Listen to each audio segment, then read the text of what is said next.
All right, so you've been holding on to something, and somehow, some way, you've convinced yourself that whatever you're holding on to is not worth the argument. It's not worth the judgmental silence, and it's definitely not worth being misunderstood again. But holding it in does not make it go away. It's only making you more tired, more drained. Am I right? Now, you're not wrong for wanting your peace. But peace without honesty, that's not really peace now, is it? No, it's not. That's performance. And honestly, it's exhausting. So, let's talk about the conversations we tend to avoid. The ones that we back out of because we feel like our voice won't land. Or even worse, like it'll be used against us. Let's be real. Most of us were never really taught how to communicate when things get hard. Instead, we were either taught how to hold it in or just blow up. So now, as adults, we either stay quiet because we don't want to come off as being too emotional. We walk on eggshells because we're too afraid of losing someone. We shut down in the middle of the conversation because our nervous system goes into survival mode. Or we listen to reply instead of to understand because it's safer to defend than to actually feel. But here's the truth. Growth doesn't happen in comfort. It happens in those uncomfortable pauses, those shaky truths, those moments where we keep showing up even when our voice is trembling. Let me talk to you about something real that just happened to me because honestly, I'm still processing my way through it. So I was having a conversation with my mom the other day and it started out fine. But like a lot of adult children who are still navigating healing, it didn't stay that way. Here's some context. I love my mama, but I do have mommy wounds. And a big one for me has always been being dismissed when I speak. I'm 32, a mother myself.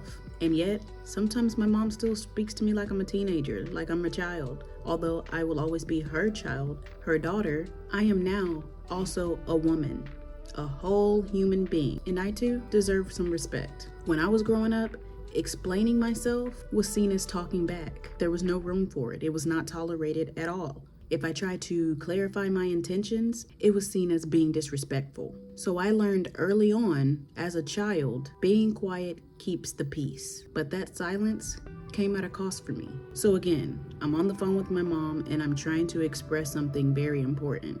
And I'm expressing it as calmly and clearly as I can.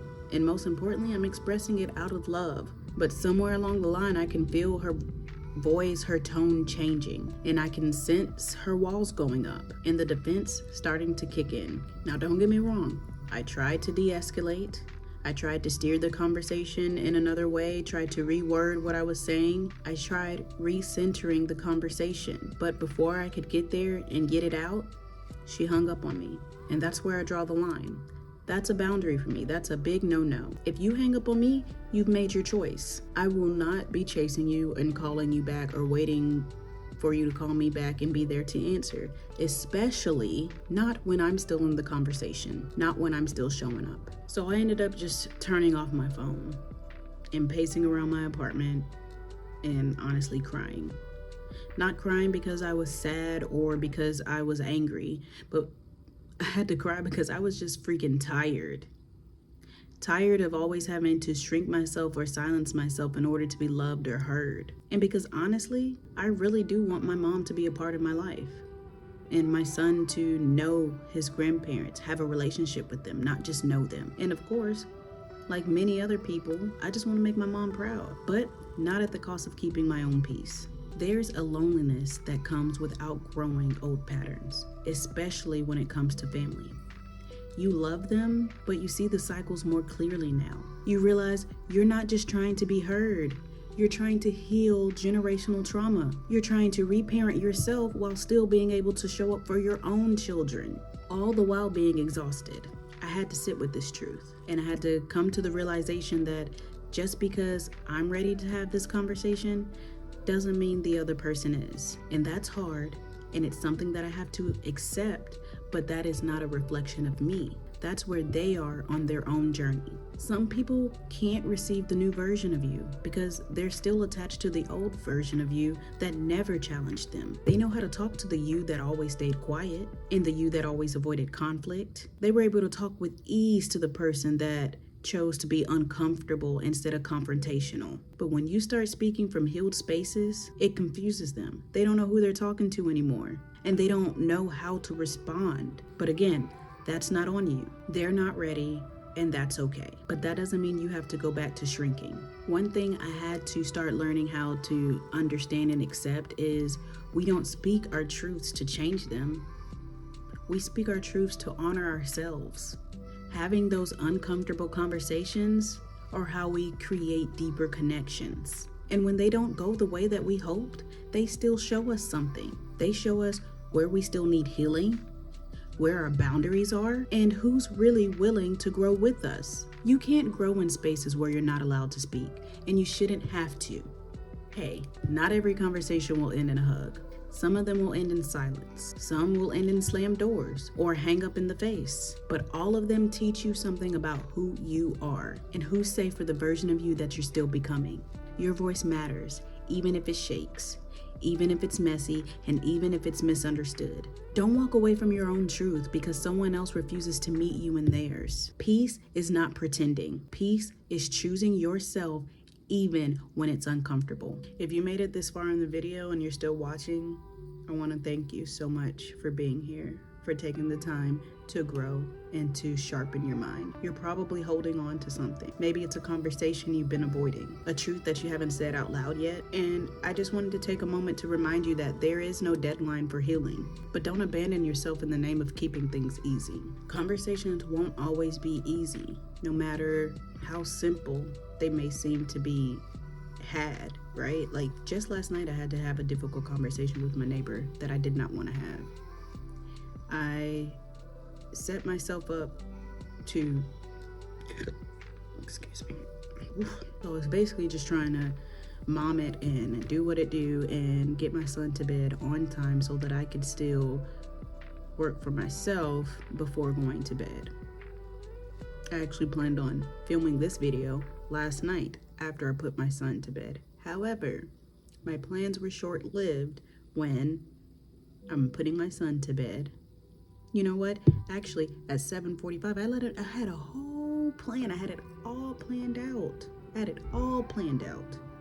I was like, son, you got about 2 hours to bedtime. 15 minutes before bedtime, we're gonna have books before bedtime. You grab a book, I'll grab my book, because we just made a trip to the library earlier this week. So 15 minutes before bedtime at 7:45, I let him know, hey, it's time for you to give me that device. Pick out whichever book you want to read. So he reads his book. I started to read my book. You know, he was kind of reading out loud and distracting me from reading. I'm not going to lie. So it was taking me longer. I think I was reading a whole page. And he was flipping pages and all. You know, he's reading a picture book. I mean, like, how hard could it be? But I was starting Black Meme. And I was really trying to like grasp and understand, and I kept hearing him like read his book out loud. Anyway, so we get done with books before bedtime, and it is now bedtime. And I put him down. I cut on his planetary space projection nightlight, and I turned him on some simple super song bedtime songs as he requested. And it's about 30 minutes, so I let him know, hey, if you're not asleep within 30 minutes, the songs will go off and that will be that. Mommy will listen to her fan noises, because yeah, I'm one of those people who grew up listening to a box fan to put them to sleep, and I still do it as an adult, because I gotta block out that noise. Meanwhile, wish I'd had one last night, did not. Let me tell you why I needed it.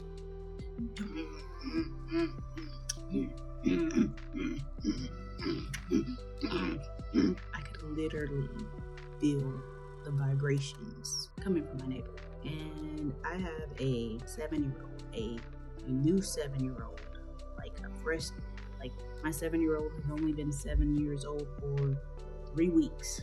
He's a loud little boy. And I stay on an upper level apartment because I don't like to hear people's noise, but these walls are thin and we can hear it all. I can hear down, up, side, that way, diagonal, we can hear it all. So, as much as I did not want to have the conversation, trust me, if you've been around here on this channel, thank you for returning. You might have seen a video where I put in my description, if you read my descriptions, that, my neighbor was asking for rides and I had to, stop people pleasing and tell them, hey, I can't be giving you rides. Well, yeah, that's the context and the backstory of why I have my neighbor's number. So, yeah, I ended up texting him and kindly asking, or letting, here's what I put it as. I basically let him know for the past 2 hours I've been trying to put my child to bed, but, I couldn't because of the base. I also let him know that it's a school night. I don't think that I was rude. I'll actually read to you what I said. Good evening. Tried to put my son to bed 2 hours ago, but your base is keeping him awake. It is a school night. Normally wouldn't bother you, but we can feel the vibrations. Appreciate you. Does that mean? I realized I didn't ask. I realize now that I didn't ask. I didn't ask anything. I just let him know. He said, okay, I cut it off. And that wasn't the end of the conversation. He kept going. And what did he say? But what about when y'all be stopping? He meant to put stomping, but. So then, of course, I'm like, yes, I know. I'm constantly working on my parenting, trying to make it clear to my 7-year-old that other people live up under us and can hear his loud walking or loud play movement. I was like, my apologies. But it doesn't end there. He ends up calling me. Why? So I forwarded because I'm literally trying to put my son to sleep. And then he calls again. And I'm just like, whoa. We're literally texting. Why do you need? So yeah, at this point, I'm annoyed because, like I said, I was supposed to be filming this video last night and then couldn't get my son to bed on time. So why would I want to talk on the phone? And I can't even put my child to bed yet. I stay in a 1-bedroom, which means me putting my son to bed is in the 1-bedroom. But yeah, I didn't want to have that conversation. And after he kept calling me back to back, I wish I actually wouldn't have said anything. But granted, he did turn it off. That just goes to say that there are going to be times where you have to step outside of your comfort zone in order to speak up for yourself, and as a mom, in order to speak up for your children and advocate for what's best for them and what they need. The results of last night was my son admitted he wishes he would have gotten more sleep. If we would have winded down and went to bed on time, today could have been different, but could have been, should have been, wasn't. It's time to worry about tomorrow. I would really love to talk to some of you, if not all of you. Whoever's brave enough, go ahead and drop a chat bubble down below in the comments. Let me know if you've ever felt shut down, dismissed, or silenced when you were just trying to speak from your heart. I'd love to hear your story. And if you want more videos like this, ones that hold space for real life, real growth, and real feelings for a crybaby Capricorn like myself, go ahead, like this video, subscribe, stay close. This is a space where we can grow together. I love you, I see you, and I'm sending you the greatest love, always. I'll see you in the next one. Peace.